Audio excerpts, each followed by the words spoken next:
joined tonight from their homes in Massachusetts to talk to us candidly about the frustrations, stigmas, challenges, and joys they've faced as parents of children with intellectual disabilities. Please join me in welcoming Patricia Conjoyan and Gina Gallagher. We should tell you, though, even though that we're the finale, we don't have any fireworks tonight, so I hope that doesn't you probably wouldn't allow them in the library anyway.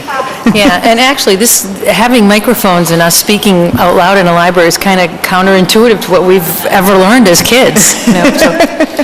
One of the questions that Patty and I often get as we go and travel and speak is, Who the hell are you two? and what is this shut-up business? Well, we can tell you that we are actual sisters, as Marion pointed out. We are blood-related, snappy-dressing sisters. We still have those outfits, too. My friend told me I was coming to hear two sisters speak. I was expecting to find the two of you in habits, and we had a lot of habits. And most of them aren't very good. And over the next, we're in no hurry to get home, so over the next 2, 3, 4 hours, you're going to know all about our bad habits. The goal is to go home and make sure the children are asleep. And so over the next few months and years, I'd learn a lot more about bipolar disorder. But it still never really prepared me for what I was about to learn, that my little baby girl with the beautiful blue eyes who slept through the night had a serious mental illness. I know we have parents here tonight, so I don't know if any of you felt the way I did, but before my children were born, I had some expectations of what they would be like. I was a tomboy, so I thought I was going to give birth to boys who were going to love sports, and I got a smack of reality pretty quickly when I was in the delivery room with Katie and the doctor, who kind of mumbled, said very clearly, "Congratulations, Mrs. Gallagher, you have a baby girl."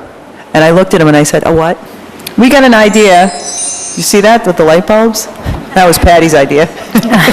That we would actually write a book that explores the humorous, heartwarming side of raising an imperfect child in a world that we think is way too preoccupied with perfection. And we didn't stop there. We decided to create an entire movement that we've called the Movement of Imperfection. Have you ever gotten a good news call from the school? You have. One. Do you want to share it? Wow, excellent. Did you save it? Yeah. Did you record it? Did you play it every day? A call from the school principal one day, and he said, "Mrs. O'Brien, I'm calling to tell you that your son John wrote on the bathroom wall in permanent marker." And she said, "Well, how do you know it was my son?" And the principal said, "Because he signed it and put your phone number underneath it." Taking notes, teachers, that it would be great to get a positive call from the school. You know, something like, "Your daughter is so delightful. You really should have more kids."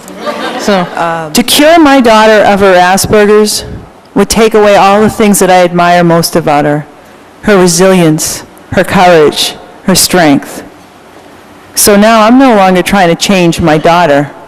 I'm trying to change the world and to help others see what I see, and that is the incredible gifts that Katie and other kids like her have to offer. there was one night in particular, Jennifer was preparing to go to bed, and she looked at me with tears in her eyes and said, "But Mom, why would you want to write a book about me?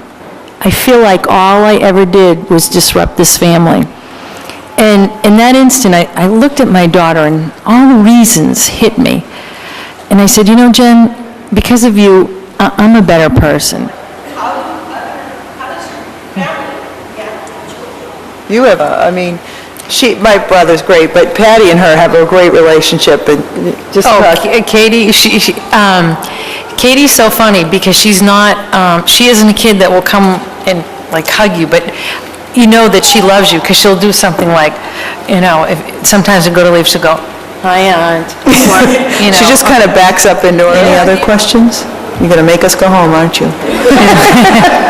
But we're going to take the long way. Thank you all so much. Thank you very much. I like this. I feel like I'm